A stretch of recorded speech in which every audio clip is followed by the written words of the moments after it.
nzoto na moko eza mobali mwana nandenga za na soka teleminga na nzela bo mibali ba ya bango na yeko kopa ke baluba pe ba mitenge ba mitenge obe ngam na transmettre na éviter alinga kalamba ina monsi na yo wana ex na vraiment bazaki close makasi. C'était un couple trop sexy. Il n'a pas pété. C'est nous les chrétiens qui l'ont fait péter. Akenoye ma mort à mort, akenenaye, azape chrétien, a pardonné passer, a ne peut évangéliser. Oh, mais nga naza arche de Noé. Ngai nazali papa na bango, papa ya magorodo, papa ya banyao. Papa ya miselekete. Sikoyo na kosa nini? Omoni nzoto ya mwana. Nzoto ya mwana eza nduta te, nzoto ya mwana eza na bouton te.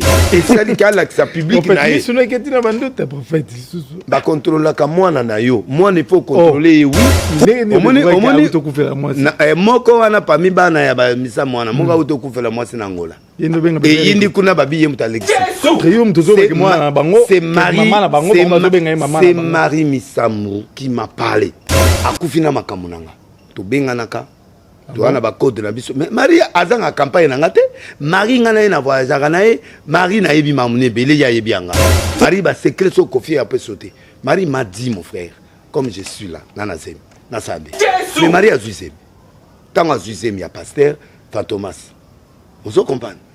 Pasteur Fantomas. Père spirituel, il y a Marie. Shadrach. Ou Azalaka, pasteur second, na amordé, pas Mbanda. Lukaye.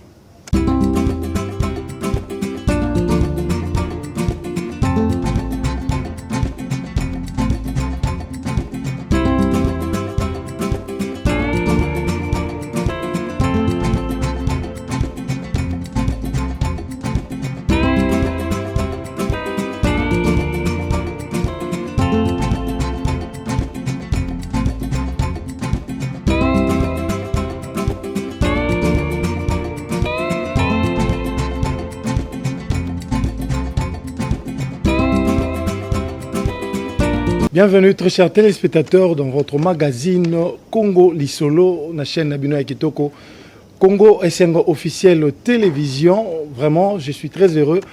Patrick Chibango, comme vous le savez, votre humble serviteur, l'antivirus de la presse congolaise. Je suis encore là une fois de plus. Pour nous remettre à solo Nabino parce que boibi que espace eza Congo Lisolo, tobeta nde ma solo. Voilà. Je m'en vais pour vous présenter déjà mon invité parce que Nazan Chalet, Yeruzalem, la plateau, je sais qu'il parle très bien. Bossé la rappel, il est en bon moment et pas Nabino à travers écran Nabino. Lui, c'est le prophète de nation, Denis Lessi. Voilà, il était l'homme d'Enzondo, mais aujourd'hui, Nayoki a commis un écran prophétique d'un niveau et à l'écolo. Il y a ma prophétie. Voilà, je le dis déjà. Bonjour, prophète. Bonjour, grand journaliste. Merci. On a les prophètes. Antivirus, mais c'est grave. Le virus, c'est ce qui est grave. Donc, tant qu'on a antivirus, déjà, c'est bon. Nakata Bonzambe. Bonzambe, bien sûr. Voilà, prophète, merci Nandenge au Yambibiso, bien que tu aies vraiment que tu as l'émission. Et le Monayo, voilà, je crois qu'on doit déjà commencer ensemble. Première question, Nangaïza, de savoir, Topété. Topété, ok. Moi, si y a bateau. Moi, je suis Péniel. A divorcé. Yo, si le prophète, papa, au premier côté, nazo le bateau. Au moins, côté, moi, na bateau. Ozolo que la mobali. Te. Nzoto na mo keza mobali. Moi na nandenga za na soka teleminga na nzela bo mibali ba ya bango. Oh. Na yeko kopa ke baluba pe ba mitenge. Ba mitenge. Obe ngam na transmettre na éviter. Penel aza a bombe. A moi si penda ya solo. Donc mobali a résisté. Te loke kanga ki ye kaka libala. Loko la bala ki azabo. Quand vous avez kanga ki os encouragé divorce. Non, je l'encourage pas, j'aime ce couple là. Na linga kalamba ina monsi na yo ana ex na vraiment bazaki close makasi. C'était un couple trop sexy. C'était trop sexy et trop pétage. Trop pétagé. Il y avait trop du pétage. C'est-à-dire que au moins la bango pétage. Ouais, non, au moins la pétage que bah yo kani mobali qui toque, on a moi qui toque, bataille à bien bah mi balé. C'était un couple qui faisait rêver les gens. Le Kassir wana ne bébis. Mais je sais qu'au fond de ana moi logo mo boy ya on a tikele bango temps na bengi Mike 2 jours à yamité pona na yebité eta muso azaki na ba prière à yebité mais appelle na ozaki po yebité na yebisa e ayebisa nga so moi logo ezana motema na bongisa oh ouais pour moi na ngala sina tunaki je veux dire moi bolingo so moi bolingo ezalaki ayebisinga père bolingo ezandam na tuni na ke ne pe ko tuna mwana nga soka lobi ke ouais moi logo eza na sa tout va se réconcilier bon lokola yambité c'est pas grave j'assume pour na mona non mi pas les basoya mais ba publication voyager dans quelques jours à Zokende ba publication moi na zo sala millionnaire mo abengi kaka asombele bati pas asombele biloko ebele et puis voilà. Non mais par rapport à la publication, moi on a ça la photo, bah bien ndenga zo. Ah sexy. Nzote ya bien. Mais elle fut moi si pasteur. Olobi? Elle fut moi si pasteur moi. Azaï pas certain. Oso mona pené la terre. Pené la terre aux ala passer été. Pené la ça non mais avant na pasteur quand même à Boti. Avant na musicien chrétien. Période où on a pasteur.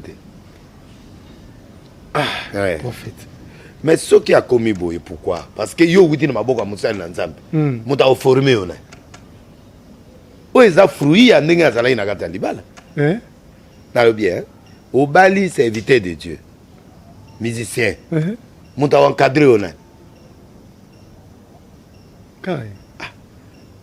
Ce qu'elle est aujourd'hui, c'est quoi? Moi, na bali na 18 ans vierge. Lelo abimi na 23 ans, 22 ans na libala. Na banami bala. Traumatisé. Qu'est-ce qui peut être? Il a le droit défoulement, il est en train de péter. Il n'a pas pété. C'est nous les chrétiens qui l'ont fait péter. Et maintenant, comme elle est là, elle se cherche maintenant. Mais en se cherchant, il y a toujours des petites choses qui peuvent décoller. C'est-à-dire qu'à Monica, comme elle est libre. Donc, le col libre. Akenoye ma mort à mort, akenenaye, azape chrétien, pardon, allez passer, à ne pas évangéliser. Parce que titre, oh, mais dans la arche de Noé, je connais tout. Mais yo t'as la zone d'activité. Natala. Au monde a fallu na quantité. Tout le monde a rien. Mais alors, c'est la chaîne commerciale. Oui, mais bien sûr. Ngai nazali papa na bango, papa ya magorodo, papa ya banyao. Papa ya miselekete. Sikoyo na kosani. Ce qui nous a fait, c'est que nous avons fait pour la terre. Le temps a changé. Qui nous a fait aussi là. Papa, je vais aller dans le conseil de Pali. Nabengi Fali. Nabi moi na lingaya. Botia et moi ici. Fali puis abikota. À côté naï. Avant naï. Avec bisiki na zongi ndako a sali kobote, a sali le remonter à zongi ndako. Siko mabeni. Na yeo ya ke boyi. Na oba kenana manete na ekoti ya munyere. Nani azana valeur de bosanzam. Alati kaleson na ye nani nani na ye alati string te alati kaleson te alati nani oyo comme na on gain et pour na basi ya poids alors alati soutien na ye nzoto correct po ba nzuma kanisa ke nenga bota ba mi balé bandu te baby se nzoto moi na mi présenter comme mannequin alata kaleson ça là babilo va défiler. Oui, c'est ma grande sœur peut participer dans voilà au moni nzoto amwana nzoto amwana eza en doute te nzoto amwana eza na bouton te et ça dit qu'à sa public na ye sino eketi na bandoute prophète ba contrôler ka mwana na yo moi il faut contrôler oui na que nous présenter contrôler non contrôler autozo lobate que zotala été non ça dit l'enfant est propre il est appelé à un autre mariage. C'est une façon de s'assumer. Talanga, Peniel, Yoyo. Moi, c'est Kitoko. Et puis, Bakaleso, Boso Mango. Ponga mon patron Nango. Asali marque naïe. Ko futa mannequin, ne kona oye, c'est ça cher. Mais ami Sali, yé moko na débit. Na souka otia ba mannequin, mais na débit yé mo ami Sali. Tango ba moni mannequin yango. Ba moni mannequin mabe. Moi, c'est Kitoko. Mo bimba. Oye bate aboti. Ne yango mi mbatu mitu ekufi ba kosa ba obenga nga on peut parler avec nani pour la mobile somba again mibali tale belo papa tu peux nous donner le numéro de ta fille parce qu'on peut acheter les gains mobile somba again gain eza pona basi na mikonzi na bakonzi na bato ya mbongo na bato ya monde entier na ba chinois téléphone na ngai pété après mission wana pété mais bato wana au moins hein donc balobaki siko problème toi nango eza bato azofinga et pourquoi il a fait quoi c'est ça elle a fait quoi asimbinga na liboko na tata na ye asalinga kale na tata na ye Congolais en esprit tordu, il ne comprend pas ce qu'on appelle câlin. Eh, câlin veut dire tu peux être avec ta fille ou ton enfant pour l'encourager au yambaye, au bête-moi liboko na lipeka. Ça va, on est ensemble, Dieu avec toi, tu l'encourages. Tu comme écoute ton niveau enate. Mais à mon anga quand même à kanga le boko côté mission, tu comme dans la voiture. Où est le problème? À mon angaï, comme Jonathan, comme Joas, comme Siméon, comme Blessing ma fille. Na sukola na bana nga mwana nanga lati coupé a sukola ya muke ya mwasi ana ba 13 ans akomi pour moi mwasi mais a tout sukola wa papa nini nini mwana lati gende na ye soko yoki yango bien kanga mutema le ré et lui soki libala ne sili penda ko ma super lobi na yazo bala na otiki la bango moi temps pour moi l'og ezali ba ozongana na otika toujours moins espace so na moni rien à démarrer et si fait vert prophète on va citer tout péter na moni mikolo yo azana moi deux candidats ou trois ou yazo c'est pas na bango je lui ai dit de prendre son temps on va citer à prendre de temps là des nations Doline Dombasi soliste la sœur Marie Misam oui Aris Chibangu kotanga nga komba bato na émission oté bon nayebi ke beberi ko moko boye aoloba na TV bazo luka na tanga komba batu po ba kende ko porter plainte ya sœur Marie Misamu basali vidéo yo zo ba wana eza lokuta oza pasteur moko kuta lobi ke no abaneko zo bambonga ba production yemta baneko na lobi boye comment ko miselo moko tanzi moko Marie quand même c'était une servante de Dieu yokanga nan bakota ya nini après 2006 après 2005 Tuna bateau il y a 2003 à 2005. Donc l'histoire c'est 2003 à 2005. Mais moi on a botté quand? Pas 2004. Et c'est hier avec Azalagi wana. Parmi banana bazolo bana ba musicien mususu. Moka auto kufela mwasi na Angola. Balobi yemta le mwasi. Et c'est ngana ko kura na nouvelle on a que moi on a le mona. Au moins qu'il y a une seconde à informer. Ngana muta ba pièce. Omoni to kufela mwasi. Moko wana parmi bana ya ba misa mwana moka auto kufela mwasi na Angola. Et indi kuna babi yemta legisi. Mais moi je peux pas croire au bobard. Mais j'ai l'information. Est-ce que vous comprenez? Natangi ko doit mutute. Va porter contre une plainte famille misa moza. Alobi na famille na ba faux contre qui? Contre Yom Tozo que moi na bango c'est Marie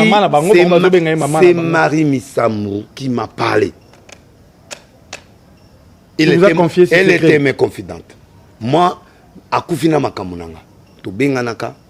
Tu as ba code na biso. Mais Marie azanga campagne na ngate. Marie ngana na voyage na ye. Marie na yebi mamune bele ya yebianga. Akufina ba secret nanga. Aloba troté. Marie ba secret so kofi a peu sauter. Marie m'a dit mon frère. Comme je suis là, Nanazem, Nasabe. Marie a gagné mariée. Elle on est bon mali bala Marie. Pourquoi mon bal n'a pas retiré? Mais Marie a Zuzem. Tant à Zuzem, il y a pasteur Fantomas. Vous comprenez? Yeah. Pasteur Fantomas. Avant le Congo? Oui. Anakin. Nakin. Église ni. Ah. Luka Iga. Mais église ni. Na Lobaki. Luka. Et là on va zo Luka nga yangwana. Na piaté. Mais église ni. Non. Pasteur Fantomas sango. Kende tuna pasteur Shadrach. Père spirituel ya Marie. Shadrach. Ou azalaka pasteur second na Amordei Pangwanda. Lukaï. C'est lui le pasteur de Marie Missam. Si quelqu'un me contredit, je connais le pasteur Shadrach. Tu connais, non? Oui. Mais Marie Préau. Hein? Père Namoulimoune. Marie, c'est mon ami. Banana Baïbi Makamouté. Est-ce que Marie peut se confier à ses musiciens? Tena Tunio. Marie Nandingo Zomona Marie. Marie charismatique. Marie Agono sur la base. Ce bateau tinda bango pasteur fantôme talingate. Marie avait aussi des problèmes avec sa famille. Une catégorie de famille. Na ba choix nae, na ba décision nae. Marie tanga zuzemi. Marie a kepoto, Marie a boti. Mwana natika na mamboko ya ndeko mwasi ya pasteur Fantomas. Na pasteur Fantomas ntatinege na poto ke no boti. Oui, pour RV, c'était devant bateau. Mais yo lobi ko bali pasteur Fantomas lobi ko balaki. So ngai Maria ibsangate mais pasteur Fantomas ndetokaki ndenga lobana batu ke abala Marie. D'accord. Yo bali mutu. OK nae aboti. Azongi Kishasa. Namona. Te. Azongi yemoko. Mwana koli na maboko ya sera nae. Ya sera Fantomas. Abengi nga lisusu. Abi voilà, nantiki mwana boy na boy. Mais bato ba ebité, mais un jour son a kufi ou likambo elinga. Batela mwana. Payer ça ban. C'est que vous en contact na mwana. Non, mais na yebi place ça. Oh. Ana peselt. Ruth connaît. Te. En tout cas, soit ko yeba. Ndenge ka lobi. Kande na oloba boy ou na limite ka yebi. Yo kana kenda. C'est mon ami. Na moi ba mbule zoken. Ba mbule zoken. Histoire à mona nezo beta maté. Na matanga lingaya. Na matanga monsieur. Fantomas aboya bia oyate. Pour écrire ba problème. OK. Fantomas. La Zélie. Na 2005. Marie a eu producteur moi à Bakongo. Na mosinae ba PCML. Ouais. ML Mozaki na moi. Wana Marie azana salon. Na salon. Katana komo luka Marie makam. So aboya ki o na ebité. Ayeko boto la Marie jeep wana en plein air. Oh. Na mosinae. Tamba botoli Marie akom makolo star munen. Azupi ba pomi anda kukuna. Marie ayepe mena ngao. Aya na eloko ni na Saint-Luc. Ba bengani Marie nanda. Wana yo za na campagne. Na sala ka banda kala. OK, ata on a outi bon marché. OK. Mbala mo ma campagne. Tilelo. Marie aye na Saint-Luc. Ba bengani Marie. Et puis na ndako Marie ata frigote. Marie asali boui. Fantomas azali wapi? Fantomas azalaki wapi? Est-ce que Erwana yeba musicien na ba makamona? Mais parce qu'Abomaki déjà, même Esther, la Bible le dit, papa Esther, AMC Esther, ne dit pas ton origine, ne dit pas. Vrai ou faux? Vrai. La Bible, vrai ou faux? A Komiren, un jour, à Lobangote, à Lobango Tango et Kokaki, pourquoi les gens me reprochent? Esther a dévoilé à son mari que aux yeux loi au bomba juif, mais on a juif. Quoi? Le temps à quelque chose à mon pépé. L'État qui est comme mon pépé, abi mutualinga boma biso yo, aman. Le temps roi zo mon pépé, ba pasteur boyo kanga ba serviteur boyo kanga. Moi si on a premier ministre on a ayo ko senga pardon. Angle azangi na ngondira zo pesa bise pa ya nani ya Esther. Président ayo ba bokanga yo boma roi. Mais à voir qui dans quel moment il y a un temps où il faut kanga sous vérité. Bibliquement, dans le livre d'Esther, ce que vous avez la version, na Esther, quand il a parlé à son mari, dans la Bible, serviteur de Dieu, bon, c'est un serviteur de Dieu. Dans la Bible, na Esther, chapitre, na Soukakuna, numéro, version. Son hôtel Esther, na Souka. Esther, tant baba, juif, il ne peut plus résister. Moi, na kokufa boyete. Le troisième jour, Esther mit ses vêtements royaux, se présenta devant la cour intérieure de la maison du roi, devant la maison du roi. Le roi était assis sur son trône royal dans la maison royale en face de l'entrée de la maison. Lorsque le roi vit la reine Esther debout de la cour, il trouva grâce à ses yeux et le roi tendit à Esther le sceptre d'or qu'il tenait en main. Après, il s'approcha de lui. Quand on a commis à 5 première fois, reine Esther, qu'est-ce que tu fais? Verset 4. Ce qui aussi, Esther 5, verset 4. Esther répondit, si le roi le trouve bon, que le roi vienne aujourd'hui avec Aman au festin que je lui ai préparé. Et le roi dit, allez tout de suite chercher Aman comme le désir Esther. Et le roi s'est rendu avec Aman au festin qu'avait préparé Esther. Pendant qu'on buvait le vin, le roi dit à Esther, quelle est ta demande? Elle te sera accordée. Que désires-tu? Quand ce sera la moitié du royaume, tu l'obtiendras. Esther répondit, voici ce que je demande, ce que je désire. Si je trouve grâce à tes yeux, s'il te plaît au roi d'accorder ma demande, de satisfaire mon désir, que le roi vienne avec Aman au festin encore. Abegui sous deuxième fois. Et la troisième fois, le cœur content, mais l'envie à la porte du roi Mardoché. Ici, néanmoins, se contenir, il alla chez lui, puis l'invoqua chercher ses amis, Sérec, sa femme. Aman leur parla de la magnificence de ses richesses, du nombre de ses fils, de tout ce qu'avait fait le roi pour l'élever en dignité, du rang qu'il lui a donné au-dessus des chefs et des serviteurs du roi. Il ajouta, je suis même le seul que la reine Esther a admis avec le roi au festin qu'il a organisé. Je suis encore invité pour demain. Ouais, parce qu'on a compris. Hein? C'est là le chapitre 7 pour te clôturer. Allèrent le roi et Aman, premier verset, allèrent au festin chez la reine Esther. Le second jour, le roi dit encore à Esther, car pendant qu'on buvait le vin, quelle est la demande? La reine Esther te sera accordée. Que désires-tu? Quand ce sera la moitié? La reine Esther répondit, si j'ai trouvé grâce à tes yeux au roi, si le roi trouve bon, accorde-moi la vie. Voilà ma demande. Sauve mon peuple. Voilà mon désir. Car nous sommes vendus, moi et mon peuple. Dans l'obisque aux Juifs, quand le peuple était en danger, on ne dit pas des choses, des secrets comme ça. Na roi et mon un service secret, mais il y a été que moi mention dans les Juifs. Vous croyez qu'il faut battre tout baïeba, yo musicien faut yeba. T'es dans tout na c'est biblique. Moi je suis un prophète, je sais ce que je fais. Et naïbi ernia au bois. C'est que la sœur Marie a Koufi après les temps. Voilà, il faut laisser le temps.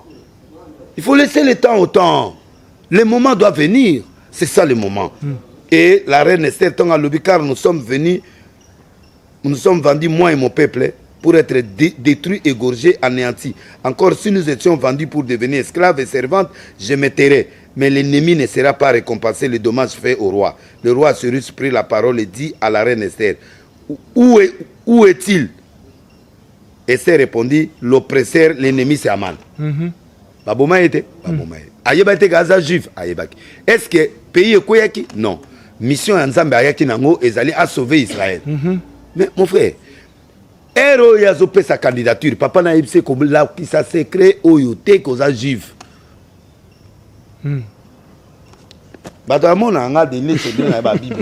Voilà ce qui s'est passé. Et c'est comme ça qu'en 2005, tant on va bengani nandako. Libanda. Pasteur Fontomas Azaïwapi. Où était la famille? Où étaient ces musiciens? Parce que à Bandaka, Nandako Yamoubal Newana, na Jamaïque.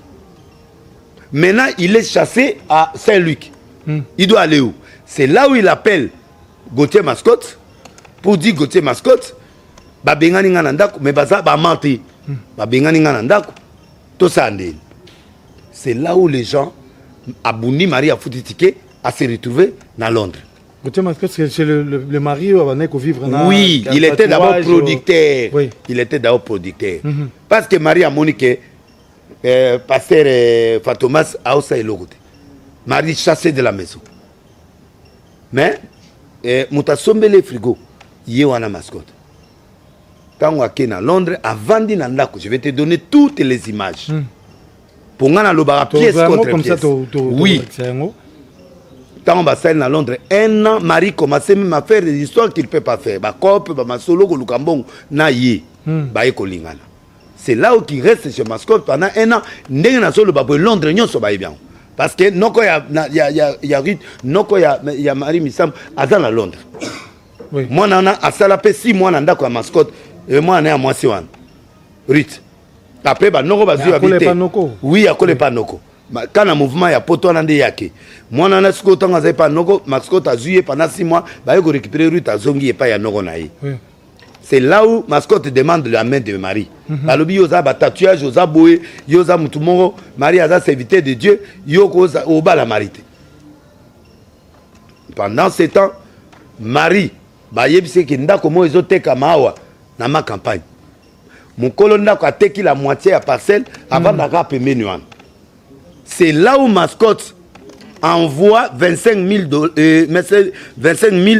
livres et pas y a une agence moko na kotangi lokomo ne atindi mbongo liboso ye pour l'ensemble lupango wana 40 000 aye ko so lisusu 15 000 atindi yango na agence wana ba ye mbongo ye 40 000 ba keso ba partir lupango wana ma copie Marie na mutune azako vivre na abandi au produire Marie sikoyo partout. C'est ainsi que Pasteur Nani Fantomas azo beta masolo partout qui est mutatomandako nazo pesa batusko historique mais Mascotte atienda kwana na komo ya mwasi naye po alinga ki mingi po azala bandako ne bilibili awo eso zo kanga nazoka ye mwana wana azoloba na ba beberi kwana est-ce que bakoki ko démontrer nga ba facture. Moi j'ai des factures. Il y a transfert et un bon pour oui, oui. Va passer un téléphone là. Je vais te transmettre tout et je vais citer l'agence.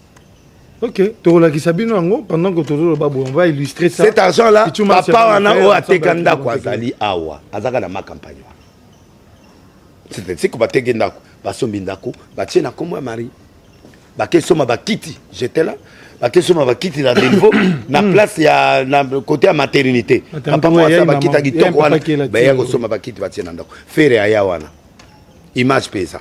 Ba Stemai ba ya wana. Ba Kofi ba ya wana. Qui était à la maison? C'était Marie. Mais qui a construit? Qui a acheté la parcelle? C'est ba image en Zali. Oh. Belao azana fait asomi ba jet privé azana nani wana na mboko ni na Afrique du Sud. Oui. Belao aye ko filmer tango Maria Kufi nde bazo boaka ba photo ya nani oyo. Ba photo ya nani ya ndeko nanga oyo nani Mascotte ba nyati on a filmé ça l'image là. Mutapesi mbongo ya construction ya liboso ezali nani oyo comme nani mwana saso ya mwasi abiso Claudia la mi demande nde ape Marie 20 000 na Mascotte nde baye kotonga babandi kotonga ndako après Mascotte ye mongo na Marie babandi obunda te ba 600 ndako wana ozokanga wapi place ya Pasteur Fantomas. Je suis en colère. Marie c'est mon ami. Marie m'a confié. Donc vous assumez oui makambo zolo oui oui oui Marie m'a confié 2 semaines avant Marie akufa. N'habite so ba wey ba yeba. Habit nation. Né na zaboye. Faut prier pour nanga banzoto ya bien tout le temps na zo mona ba sucre zo mata ba manga mebele bele. Mais ko bossa monate un jour. Mon qu'il faut yeba moi. 2 semaines avant sa mort. Oui. Na pena daika boy pas après moi na yeko ayeko kufa. Baro ya yeko kufa. Na zeli bané na otala ba anniversaire à Marie bato bazo kipete passer Fantomas bazo kipete bato pe bazo kipete na pesi preuve Charles Mbongo agence nae Charles Mbongo na Londres a eu premier tour 25 000 livres na Dixon JK Shop 25 000. Un bon Mascotte etindi. Mboke no vérifier na Dixon JK Shop. Aye otinda 15 000 na Wheat Green na Riyadh. Bato ba na Londres ba yibi makambo na olo. Na Wheat Green, West Green pardon, Riyadh. Et agence na bango eza na Kimeza na Kasavubu. L'argent est atterri là-bas. De ba someli ndako. Ba photo nyonso na image na pesio yango yo o laksango nanani na Jaguar ya apesa Marie ya bleu oui Jaguar oui c'est Mascotte qui lui a acheté ça c'est Mascotte qui a acheté ça Yisco papa wana o ya zo biso atonganda ko passer Fantomas atonganda ko ya nani apa zemi yo pesa ye atonganda ko oyo le beaucoup azo charge mon ate oyo wapi Marie akufi Maria Kufi matanga mwana ne wa mwasi aye mutapesi mbonga matanga eza nani ezali Claude Claudia a payé 100 000 et pas à mascotte. Oui, et puis a payé 150 000 na moi nanaï. Ok. Ok? C'est Claudia Sassou qui a enterré Marie Missam. Wow. Yé musicien en aébi mambo. A kenda tananda ko ya Claudia. Amona biloko. Nde oye balika mamon. Tout le monde dans la Bible, il y a des histoires comme ça qui ont été faites. Dans la lecture, on a un verset à l'appui. Esther, comment ça s'est passé sa vie. Même chef, il y a sécurité, il y a roi. À quoi il y a des secrets. Il y a un cercle privé. Tant que le président Kabila Sokola, il y a mon Azata la photo en lingua. Alors, vanda kanye so yebi makamote bo vanda anye na bakwe na binanda. OK? Donc, c'est que il a sérieuxité aux autres. Mais c'est sérieux, papa. Alors, pour conclure, je ne suis pas là pour suer Marie Missam. J'honore la mémoire de mon ami. Faites ce qu'elle vous a demandé. J'ai fait la volonté de la mort. La mort m'avait dit j'ai un enfant en Belgique. Na botaye, na passé Fantomas. Bon, ce qui est le moi, on a eu problème. Moi, on doit avoir de 15 ans ou 16 ans maintenant. Parce que dans ma main, on a couvert 9 ans. C'est un garçon. N'a pas si verset, il y a discrétion. Et ça biblique. Si vous avez André Marie à Soumou qui fait du monde. Mais lui qui vivait avec mascotte, c'est qu'on dira quoi? Pour Londres, moi, il va y avoir.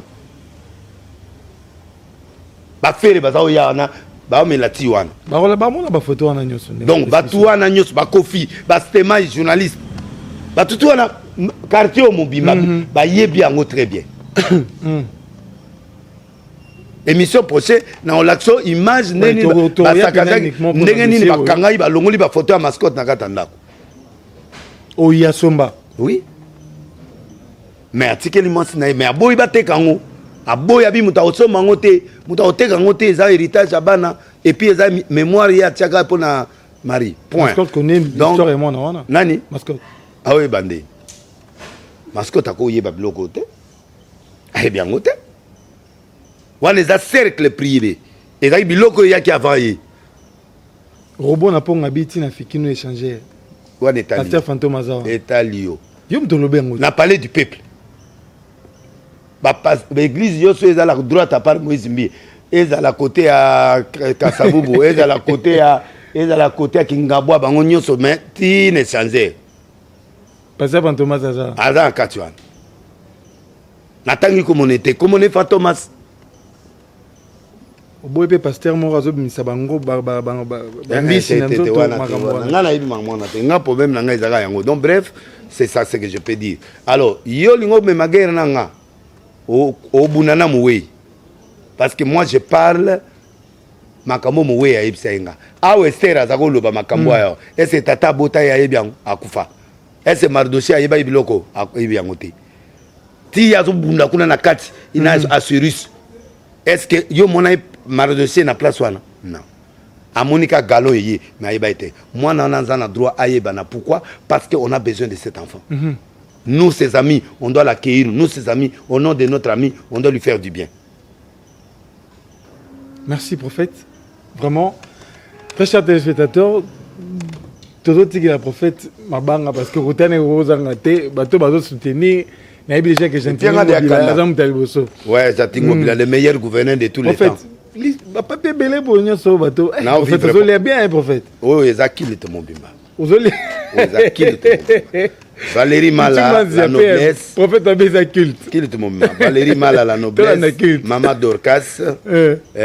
Na pesimote na Tsurambo l'imbattable. Et puis, na sope sambote na Ange Blanc. Ange Blanc. Ange Blanc. Oui. Le Teta. Docteur Jeff Jadi, le Teta, don de Dieu. Pourquoi Ange Blanc? Nam na PC, Ange Radena Kongenga. C'est quoi, sous blanc, double blanc. Les têtes à Moutazo Foutan, à Foutalambon, on a ébiété, na commissaire le remonté dans la salle à prière. Nous avons Sungaya comme un bambon et bien. N'a ébiété? Au moment de salaire? Chaque fin du mois, après ça, déjà rien. À Pienga salaire à Liboso, na Zwagi, Malo, na Zoke, na salaire, chaque fin du mois, on a un salaire à Makassi. na komi le quoi député. L'été tard. Na salut artiste Rizka, Jacques Potbiti, Jimmy Boss Belaou, na Afrique du Sud, boss de boss. Merci. Merci na Yepe Makasi. Et puis merci na moi nangai Peniel. Bon voyage. Nzamba Zanayo. Ozongela biso malamu. Inda Raisa Vambili na pese mbote, Winnie Barute na pese mbote. Papa, au saisir prophète. Na saisir papa, tika me katani me masolo ezakata na papio. Na boyi basala langa musupo ezopianga souvenir. Oh, Justin Panzou, Olivier Belezi, Gauthier Mascotte, Maître Chabert, Jojo Isaou, Fortune Menge, Anna Inyongo, Yamba Flori, Diezola na Moutalombi na Château Rouge. Arthur Zemena bière nanga ifrata modulu kombo bière nanga Jongade le meilleur restaurant ya Taba. Na ba concert à solo za kuna tete ndai l'homme fort apôtre Kokoba. Maboko Bank. Bibiche Bugatti, prophète Dominique Konde, maître Kif. Jean-Si Mayassa, prophète Israël Konde na pension beauté na papier oyo so za na kati seko za mémoire. Oyo ki Mama Dorcas Mokoko à partir à Belgique nzamba pamula yo. Fondation culte, Fondation Galoazoka Makambo Ezawa, Joli Mayala, commandant Belon Nkoi, colonel Mopepe. Na beti écran prophétique na mon étoile. Major Edo Molongi, Jam Bok, Maman Myriam, place au Balobaï na zai na boîte de nuit, on a un restaurant. Un restaurant ya Maman Mimi. Balobi au na boîte de nuit. Balobi Majoano na na pété, surtout pété. C'est le Fumu de Paris, Junior Mbi. En tout cas, Ekiri a c'est le Fumu, Junior Mbi de Calamité nana Longolabino. Zozo Mayoula, Basolate, et Jeanne Zengele, Jafros Paul Lepec, Moutunangai, Mutambongo, Mutagoyimba, les maestros, Soukana Mwana, Alela est fort. Tu banane la jeunesse tout suka apocalypse. Namoni na tikinanga oyoki komote kotomokate. Voilà. Zalande makasi. Prophète, ezana na yo balingaro makasi ba anniversaire na bango. Te ba anniversaire na bango balobaki prophète a souhaité bon anniversaire. Nani. Avant dernier la biso Béni Chibango. Joyeux anniversaire Béni Chibango. Alela la couleur d'origine, la couleur d'origine. Mobali. Oh. Yaka ko mukomusuba mémoire. To kangata ba photo. Ya vivane en Allemagne. Oh Seigneur. Aïe, Mercedes, Nazu Mercedes, Béni. Joyeux anniversaire. Ami Baléza, Michael Kakia. C'est un jeune arabe. Oh. C'est un Congolais, mais voilà. Tu es là. Michael Kakia. Je t'aime comme le warrior. Tu es là. D'accord, tu es warrior. Ouais, je t'ai fait entrer dans warrior. Tu es là. Michael, là. Voilà, merci beaucoup. Là, ingénieur électricien, là, na bois exibino na otanga komote. Oh là. Là, comment là, Gelo, na mutuna ya otonga arche. Maître André, merci Moutao, ça la réflexion à Arche de Noé. Voilà. Moutamaele, Zama Pamola Binona, l'électricien Gelor, Benga ou Lingoto Ngandaku, électricité ou Raipela Moto Te Benga Gelor. Au Benga na Otine de la Oue. Voilà. Très chers téléspectateurs, merci de nous avoir suivis. Je suis votre homme de serviteur, comme je l'ai dit, Patrick Kotibangu, l'antivirus de la presse congolaise. Nabi Rebino Batoli Banda, au Bakselinga Nasuka Tongu. Voilà, merci beaucoup à celui qu'on appelle Bienvenue Mangwata, maman, moi, mon thème est Anichitu. Merci beaucoup, pasteur Clovis Fimpa, na maman Doris Fimpa, mon boss, ya Congo et Sengo. Na Pesibino, vraiment un grand merci. PM Pichu Mansia, Libandiatalo, moi la Maël et mon réalisateur. Pichu Mansia derrière la caméra, na Pesibino Mbote, sans oublier celle qu'on appelle Annie Lukao. Nicole Luka ou moi si à Pembe na Chapre en France, na Pesibino Mbote. Quant à moi, je vous retrouve prochainement. Ciao, bye.